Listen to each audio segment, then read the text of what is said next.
Alors c'était une table ronde qui était consacrée au deal de justice, le deal de justice d'après un ouvrage qui est paru il y a maintenant quelques années, avant que ne soit introduit en France au travers de la loi Sapin II la Convention judiciaire d'intérêt public. Deal de justice, pourquoi? Parce que c'est un concept qui nous vient des États-Unis, qui a été importé en premier lieu en Angleterre, en Grande-Bretagne en 2014, puis en France en 2016. C'est un concept critiqué qui a failli ne pas être adopté en France et qui aujourd'hui semble faire ses preuves. Donc c'était le moment de faire un point sur un concept qui a suscité un certain nombre de réticences. Aujourd'hui ne semble plus susciter de telles réticences, mais mériterait néanmoins un certain nombre d'ajustements.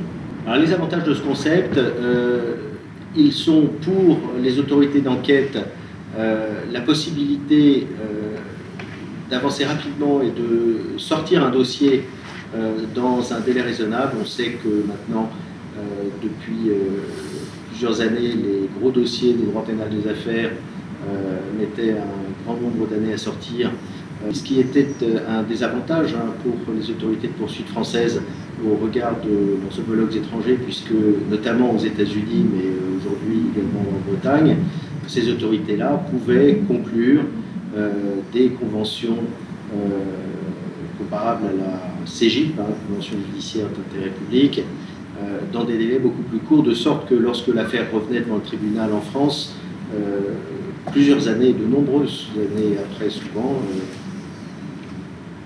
on avait un sentiment de réchauffer et de trop tard. Avec par ailleurs des amendes lourdes qui étaient payées et qui allaient dans les caisses d'États étrangers, là où finalement aujourd'hui ces amendes vont alimenter les caisses de l'État français. Ça, c'est l'avantage pour les autorités d'enquête. Pour les entreprises, le système présente un avantage tout à fait intéressant.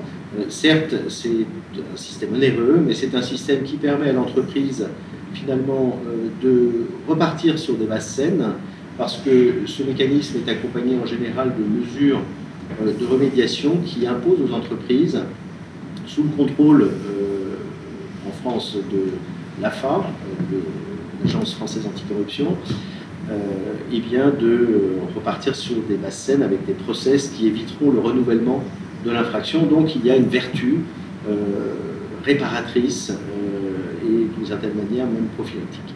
Plusieurs oppositions. La principale, c'est qu'il y a toujours ce sentiment que payer pour être sorti d'affaires, c'est créer une justice pour les riches. On avait eu exactement le même type d'opposition il y a maintenant une vingtaine d'années lors de l'introduction, un peu moins que ça, de la CRPC.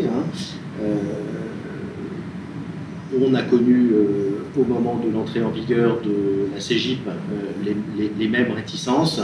On s'aperçoit aujourd'hui qu'après 7 conventions judiciaires d'intérêt public qui ont été conclues en France, plus personne aujourd'hui ne critique ce système. Alors il y a néanmoins un certain nombre de critiques qui sont faites, notamment le fait que cette possibilité ne soit offerte qu'aux entreprises et pas aux particuliers.